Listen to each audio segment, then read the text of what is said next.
زمان، في مدينة الإسكندرية الجميلة، كانت فيه مكتبة من أعظم المكتبات في تاريخ البشرية، مكتبة الإسكندرية. هذه المكتبة كانت منارة للعلم والمعرفة، وجمعت فيها آلاف المخطوطات من شتى أنحاء العالم.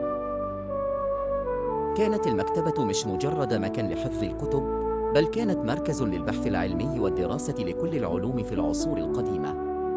المكتبة تأسست في عهد بطليموس الأول سنة قبل الميلاد تقريباً، وديكة عملها استمرت قرون طويلة. ضمت الكتب والمخطوطات الأدبية والفلسفية والعلمية، وكانت بتجذب العلماء والمثقفين من كل حدب وصوب. المكتبة دي كانت زي جامعة علمية مضيفة سبب في ازدهار الثقافة والمعرفة في العصور القديمة. كنزي الحال في حاجات كتير، جه وقت وكان فيه بداية لنهاية أسطورة مكتبة الإسكندرية. والمؤرخين الغربيين والعرب اختلفوا في تفاصيل الحرق واللي كانوا السبب فيه. الأغلبية بيقولوا إن الحرق الأكبر حصل خلال حكم يوليوس قيصر سنة 48 قبل الميلاد، وقتما دخل الإسكندرية في صراعه مع بومبي. لأنه لما اتسع الحرب، بعض السفنات حرقوا وأخذ معهم المكتبة اللي كانت مستودعة في المنطقة قريبة من الميناء.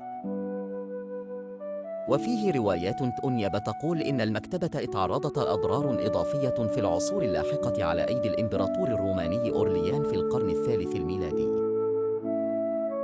وفي جزء من الحكايات برده بترجع السبب للحرق خلال زمن المسيحيين اللي في سنة ميلادية، لما الإمبراطور ثيودوسيوس أمر بتدمير المعابد الوثنية.